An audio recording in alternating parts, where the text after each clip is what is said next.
The unsurpassed, penetrating, and perfect truth is seldom met with, even in 100,000 myriad kalpas. Now we can see and hear it, we can remember and accept it. I vow to make the Buddha's truth one with myself. Homage to the Buddha, homage to the Dharma, homage to the Sangha.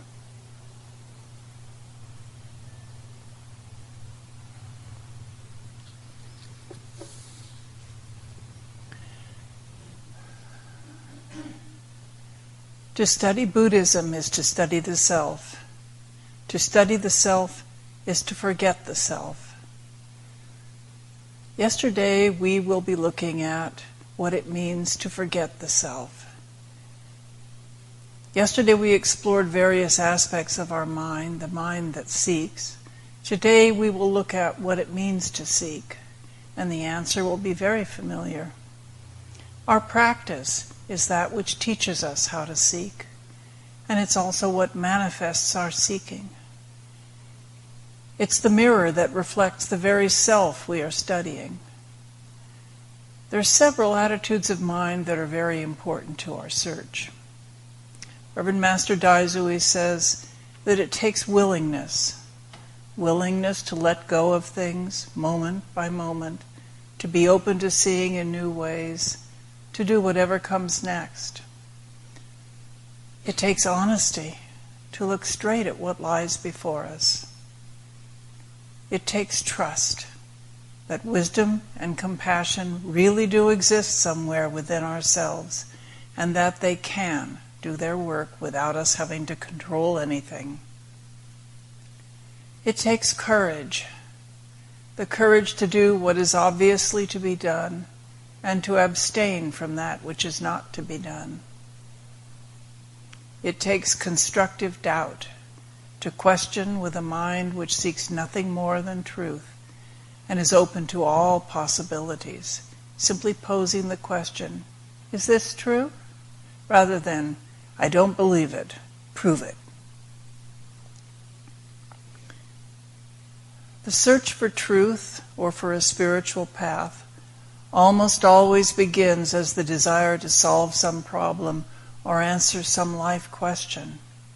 We may feel a sense of lack in our lives. Some personal crisis may prompt us to question our way of life.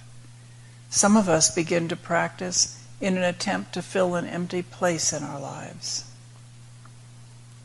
Without this desire to change our lives, there's no motivation for us to begin a spiritual search.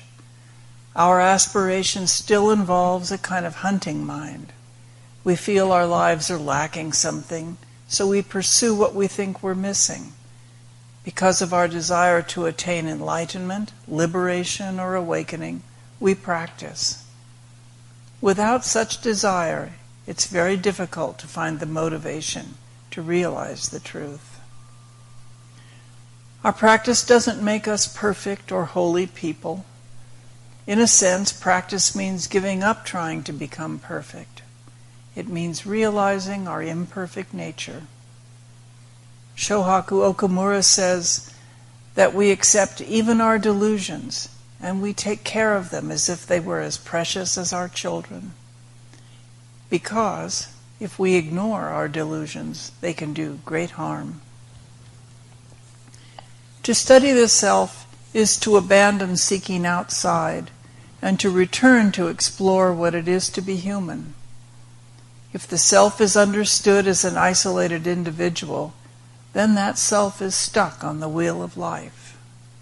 If the self is understood as an integral part of the whole, then there is the possibility of a true surrender of the self. To study the self, one must realize one does not know what the self is.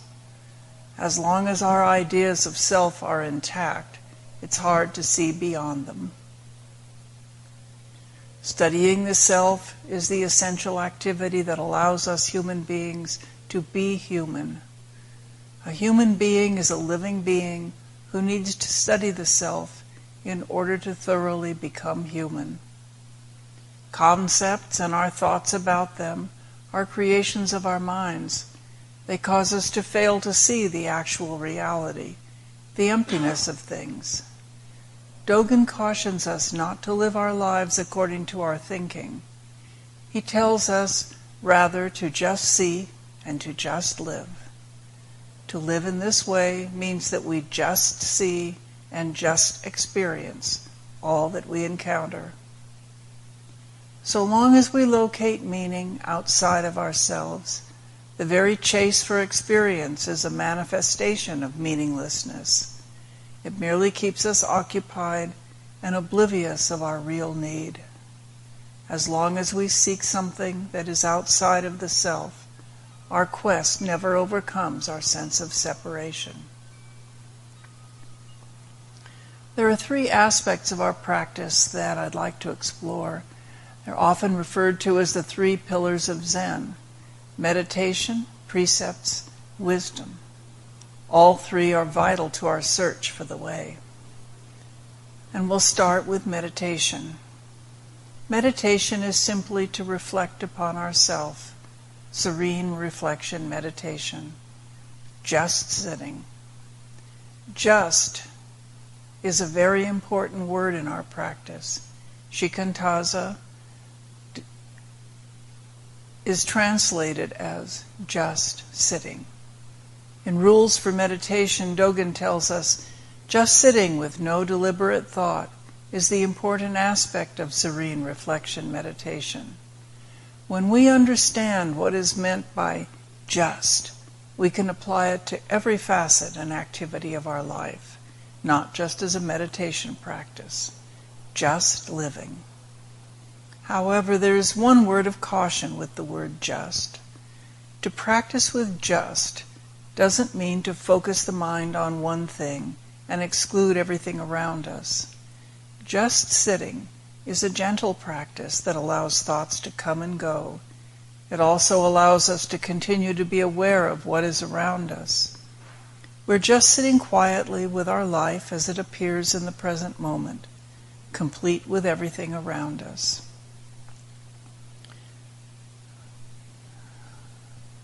Reverend Master Daishin Morgan describes our meditation practice like this: the quiet activity of sitting still allows us to experience our mind directly.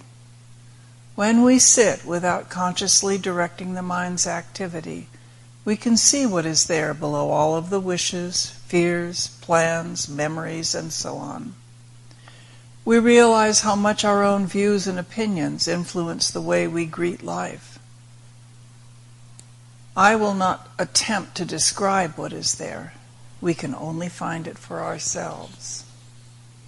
If we look to meditation as a means of making our suffering go away, then we may get some marginal benefits, but it will not do very much, and the chances are we will not persist with it. That's because we are misunderstanding the nature of meditation. Meditation is not a cure, a method, or a price at all.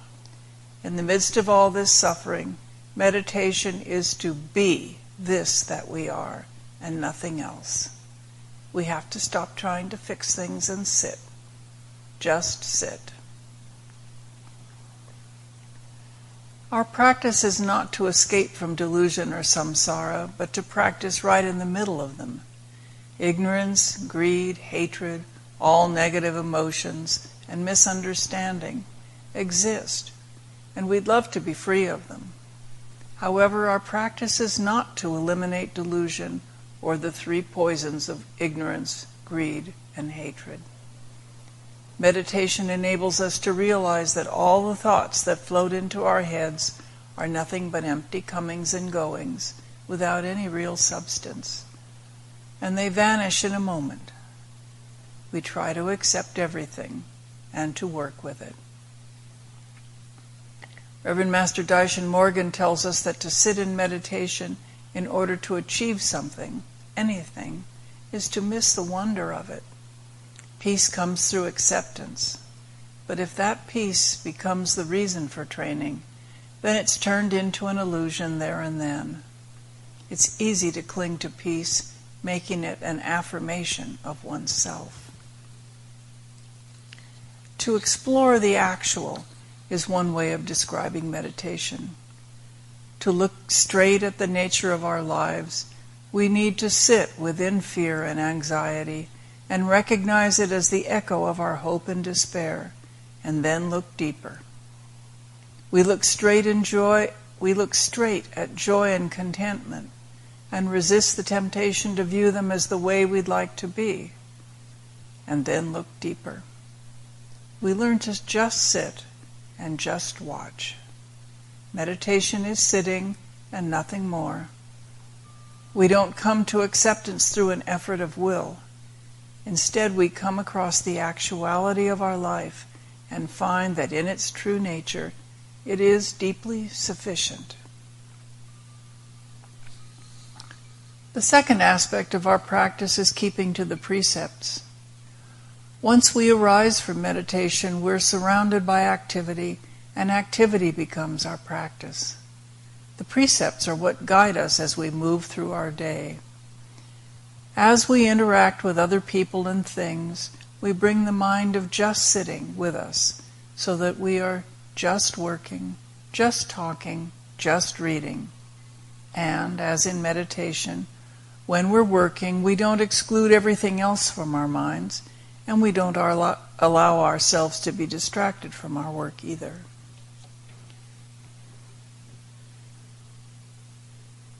If we have noticed how often views and opinions arise during formal meditation, we will soon see that daily activity is filled with them. Every conversation, every small act, every decision is a potential arena for opinions to arise. What is right? Doing it this way, doing it that way. Squeezing the toothpaste from the top or from the bottom. We seem to have an infinite number of ways to project our views into almost any situation. Our propensity to cling to our views and opinions is a perfect place to apply precepts in daily life.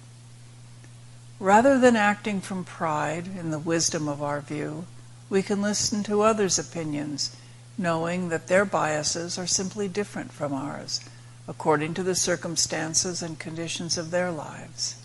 When we practice in this way, our view broadens and we become better at working in harmony with others. On the one hand, we need to beware of forsaking our values, and on the other, we need to beware of mistaking our views or opinions for values and proclaiming them as certainties. Precepts are not a collection of items about should and should not, but express our fundamental attitude toward life. We do not judge whether or not a person is qualified to practice meditation on the basis of whether the person has received and observed the precepts or violated them. We can all practice the precepts and practice meditation. Precepts are a way of describing the interconnection among all of us. We cannot exist apart from the whole. When we are not divided within ourselves, we keep the precepts, because there is nothing that is not me. I am part of all that is. Practice and precepts are not a path going anywhere. They describe our living out undivided existence. In their statements of the precepts, both Bodhidharma, in his way of expressing it, and Dogen point to this interconnection of all existence. In each of the 10 precepts, Bodhidharma begins with the phrase, "Self-nature is subtle and mysterious." Then he follows with the specific action that he's going to be talking about. Not giving rise to the idea of killing is called the precept of not killing. But he's always placing it in the context of the vastness of self-nature. Dogen says, "Continue the life of Buddha and do not kill Buddha." They are telling us that precepts are much bigger than a list of prohibitions. They are describing the way that we seek. The last aspect of art practice, of the way we seek, is wisdom. And I'm actually going to talk about acceptance because it has occurred to me that the all-acceptance that Reverend Master Jiyu points to when she wrote, "All acceptance is the key that unlocks the gateless gate," that acceptance, practicing that acceptance, is the manifesting of wisdom. All acceptance is the key that unlocks the gateless gate. When the day comes that my mind and body are failing, my sincere hope is that if I can only remember one thing, this will be the thing I will remember. It's simple, it's powerful, it contains the whole of our practice. It points directly to the important thing. Acceptance is not being passive. It's the practice of wisdom. It is the acting of wisdom, the activity of wisdom. Here are a few descriptions that I ran into in my reading of the importance of all acceptance. This is from various of the teachers whose books that I read to prepare for this retreat. Acceptance and reality are the same thing. Acceptance is the state of being in accord with reality. We struggle with acceptance because we don't see how truly fundamental it is. Acceptance is already present, while resistance is an action that separates us from it. Acceptance describes true nature. To accept does not mean that our fears and desires must be non-existent, but that we are prepared to see them without giving them the steering wheel. To accept means to receive what is offered. The circumstances of life give rise to conditions, and our acceptance of those conditions is just the acceptance of things as they are. What is not meant in the Buddhist idea of acceptance is any agreement or disagreement with the way things are. Acceptance is about basing ourselves in reality and not about making judgments of like or dislike. Acceptance takes us beyond suffering if we really wish to go. If you doubt that each moment is sufficient, where do you imagine its completion could come from? If we look for something other than what is right now, we spend our lives chasing fantasies, making the source into the object of our yearning.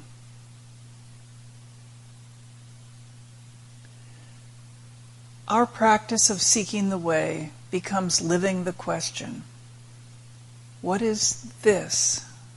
Sitting on your cushion, daydreaming, or sitting there quietly, seeing thoughts come and go?